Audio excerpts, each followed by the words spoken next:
Welcome to the Time Excellence Show, episode 116, where we master time and make more of a difference today. Today we have an exciting episode. We're going to be looking at why leaders ensure that supplies are available. It's important. Supplies have to be available, and there's ways to do that. It's not up to chance. We as leaders want to make sure that at home, at work, that we have supplies. So that's what today's episode is all about. We're going to first start with time tips in looking at how we set up our stock so we won't run out. And that is going to focus us into one particular area for today. And that's in the visuals, the reorder visuals that trigger the buys at the right time so that we succeed. Now, again, these are going to work at home, they're going to work in the factory, and they're going to work in the office. So everyone should find something that really speaks to them.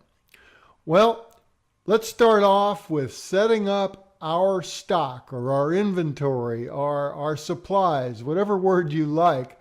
Let's start with that and see if we can't get a philosophy that will succeed, that will let us succeed in what we're doing. So with that, let's dig right in.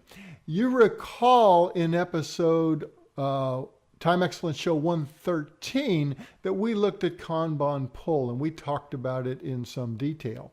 I think in episode 114 then we looked at the software that would help us on the buy. So that's an application that really has worked well for, I'll call it small business and for individuals. For those of us that are a large business, those usually have MRP systems, but we're going to look today at the philosophy that matches all. We started understanding the overall signal. We started to understand that we have a supply that we don't want interrupted. It may be our favorite cereal at home. It may be copy paper in our office.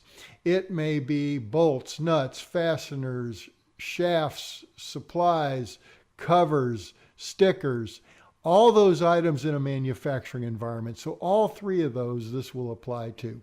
And we recall that whatever it is that we wanted to resupply, that we had a point at which something would trigger, would signal a replenishment.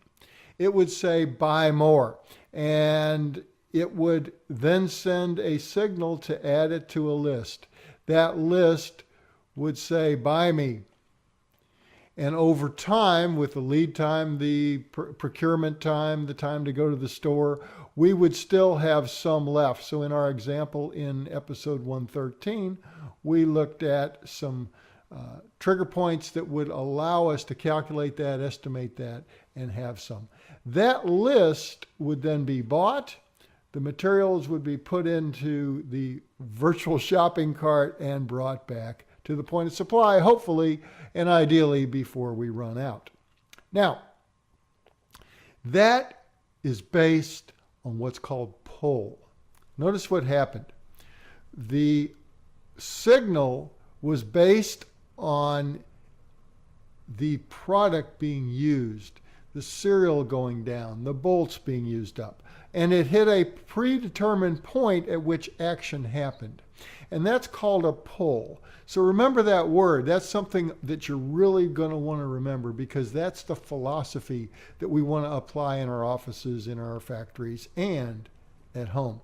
It's based on usage, not forecast. So I'm not going to bring you a box of cereal every week. I'm going to wait until you use it to a point at which it justifies a buy.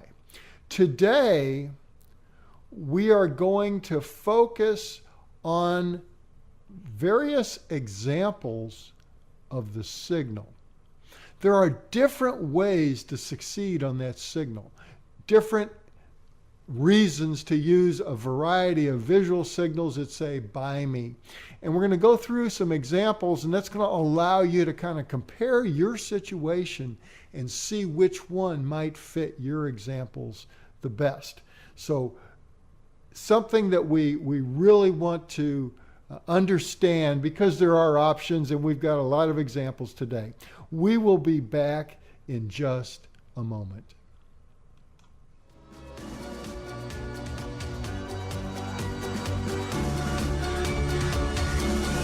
Time excellence, the key to making more of a difference today by maximizing time for organizational, career, and personal achievement. We invite you to join us for each episode of the Time Excellence Show to write an even brighter chapter in your life, one of hope, growth, and purpose. The Time Excellence Show, prospecting for time together.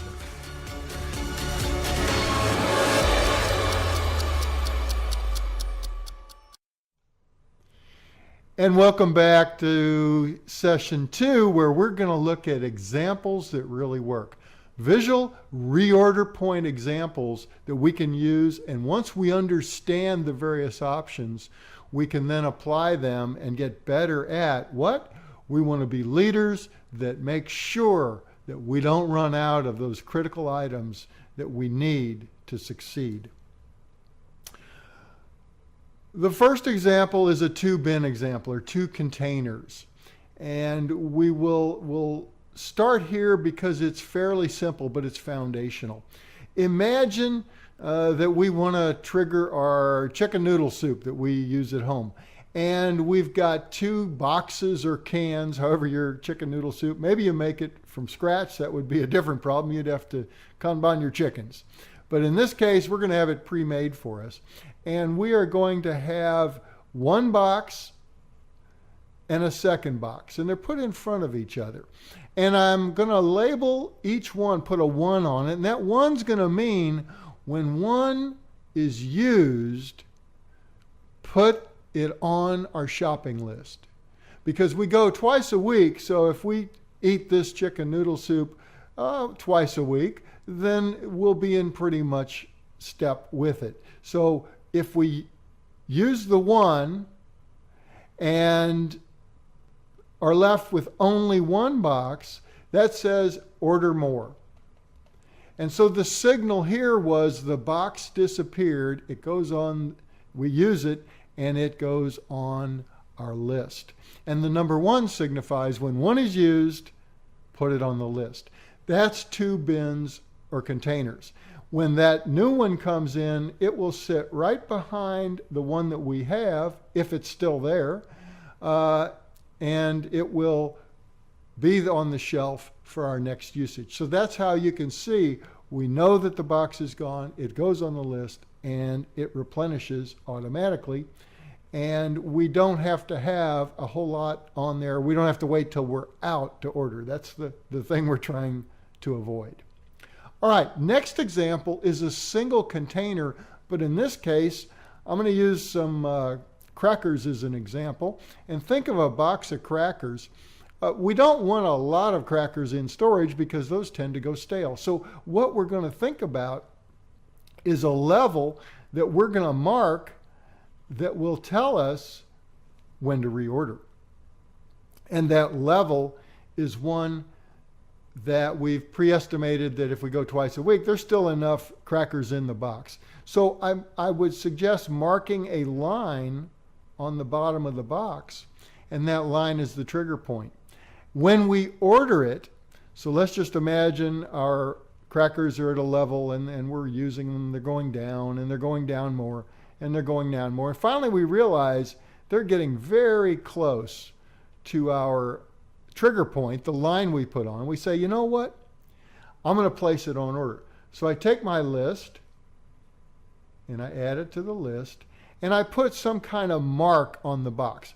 In this case, I'm going to put a check mark. I would do a check mark on that box, and the check mark would indicate, check, it's been ordered, and I continue to use out of the box because I've got maybe 2 inches or 50 millimeters left in the bottom of the box. So it goes on the list, and then the replenishment would once again come right behind it, and we would, on that one, also put a line to mark when it's gone that we would replenish. So that's a single container with a level mark, and it's one where we want to trip at a level. All right, next example. This is an office example. In our office, we might use some Scotch tape, some packing tape. We box some product for customers. We box brochures, etc., and send them out. And we need packing tape for that. Well, the packaging tape comes in sets of 3.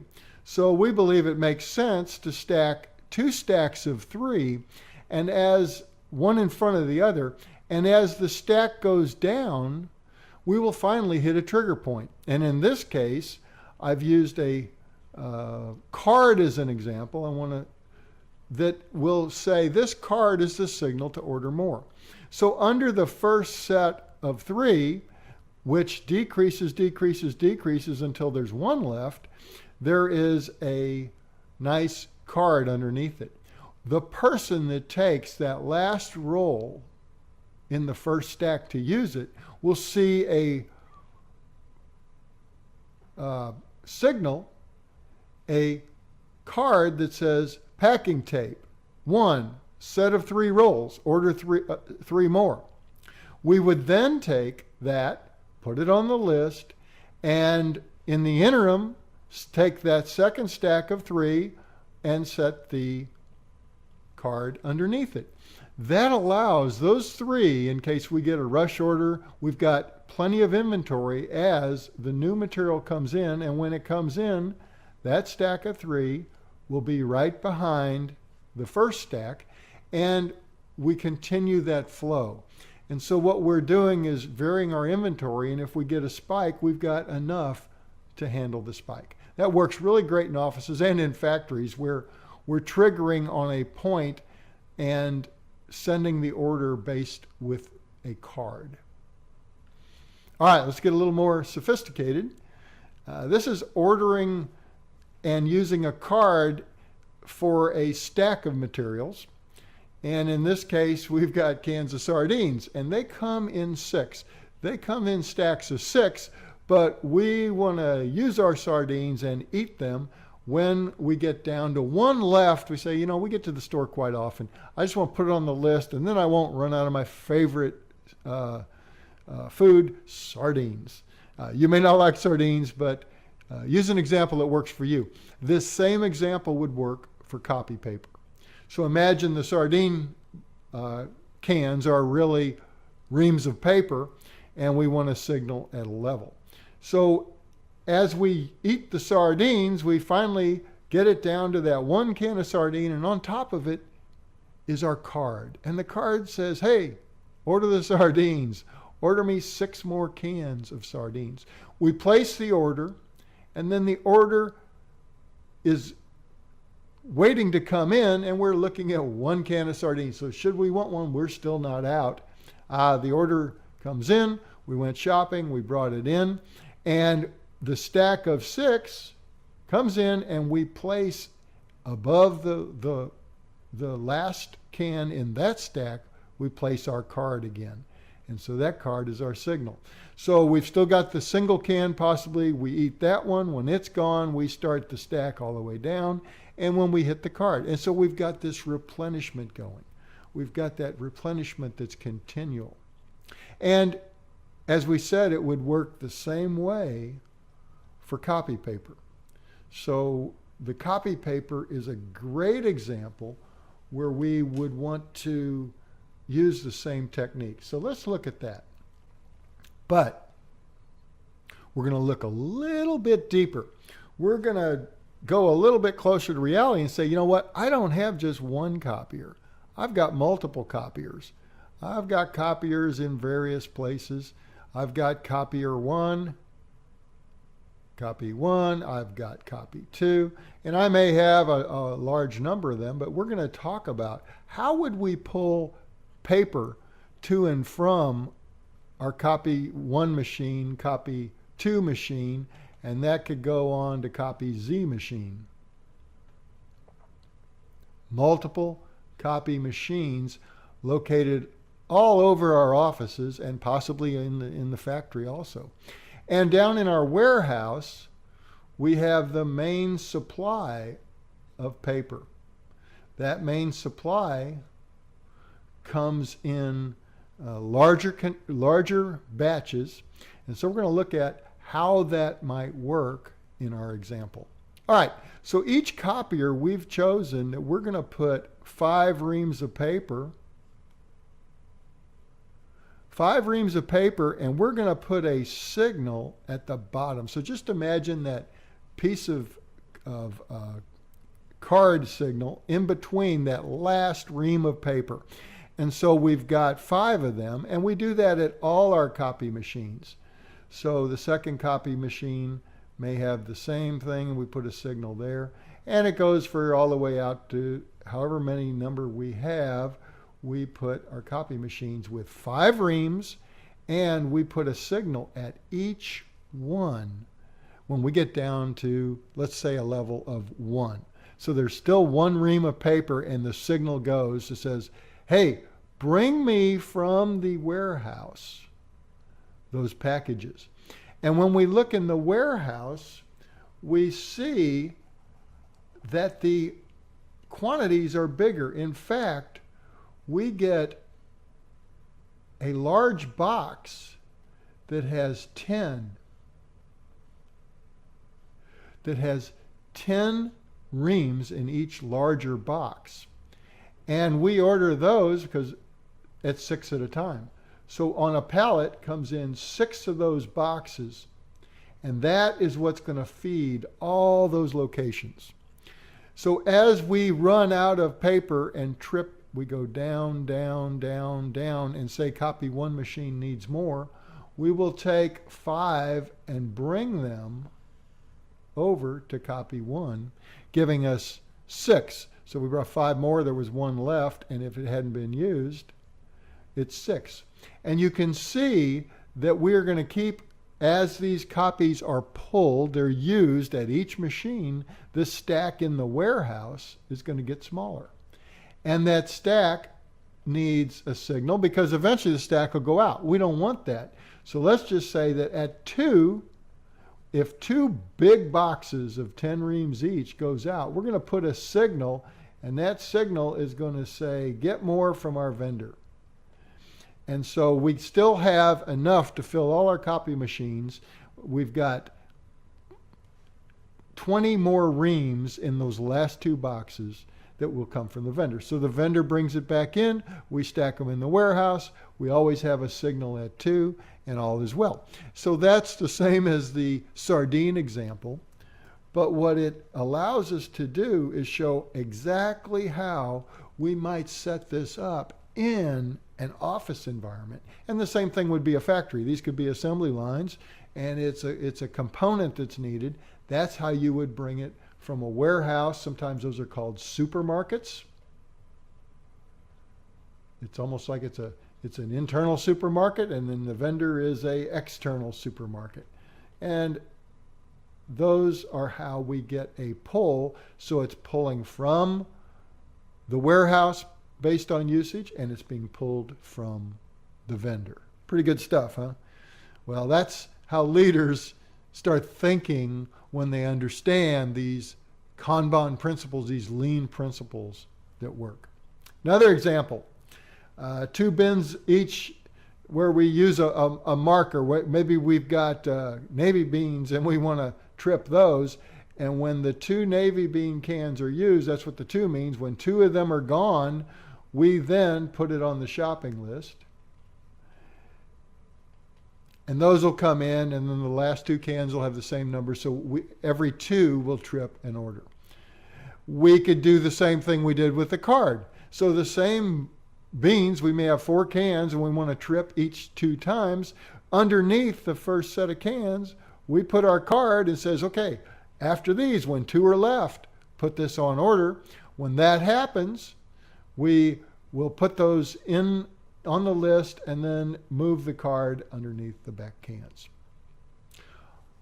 Sometimes we want to trip small items that come in large quantities, and we want to do a level, but marking a level may not work as well as a previous example. We want to use a small packet. So this is an example where we look at,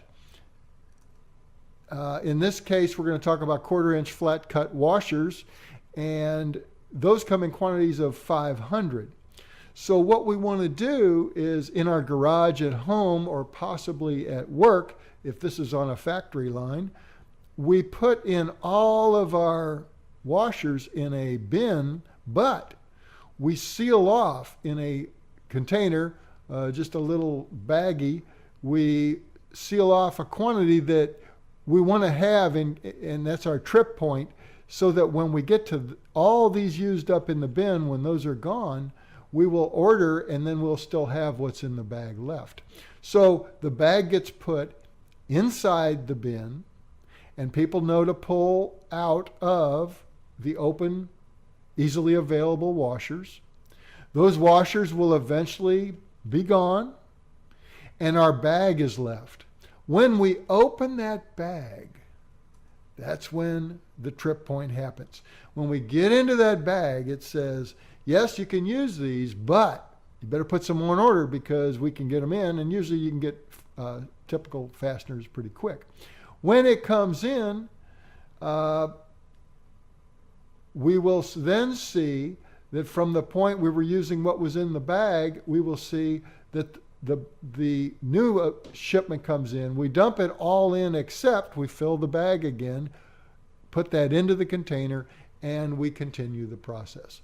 So it really helps us to look at our usage in a way that's very economical. We buy a large quantity because a box of washers is fairly inexpensive versus just buying what we might need in a week. It's going to come in a larger quantity, but we don't want to run out. We don't want to be, oh, look, we're out, and then it takes us a day or a rush trip to get that replenished. So that's good stuff. It's a smaller container in a larger container, and that gives us a trip point. Okay, that's a variety of ways that helps us meet our challenge, which is to use our time opportunities the best way that we can. And one way that we can use our time opportunities the best way we can is not to run out of goods. So let's take some actions. Number one, pick just 3 items that you have at home or work, wherever, and decide which of the methods we covered makes sense for those. Consider it and say, well, I think I'd like to try this. And that's the key word. We'd like to try one of them. So try them, and whoever's pulling from that, make sure they're trained. So if multiple people are using those devices, they got to know when that trip hits, they got to know what to do. And then try it a while and then modify as needed. These don't come perfect every time. What you have to do is figure out what works best for each part. And that helps us to take a step forward in improving our time excellence. Leaders ensure that supplies are available because it saves time. We don't run out. We don't have to make that emergency trip. And imagine if I've got 50 items, 100, or in some factories, tens of thousands of items. And if things are running out all the time, chaos is there. You will save time by ensuring key supplies are available at home, at work, in your offices. Those items that you do not want to run out of, think this way. Think Kanban, think pull, and think simple. Remember to visit us at douglascalvin.com for even more ideas on how to save time. We've got links to Facebook, Twitter, LinkedIn, YouTube, and you can help. You can help other people get this free information, because anything you do in the form of comments, shares, retweets, thumbs ups, clicks, comments, all of that helps get it more out in social media.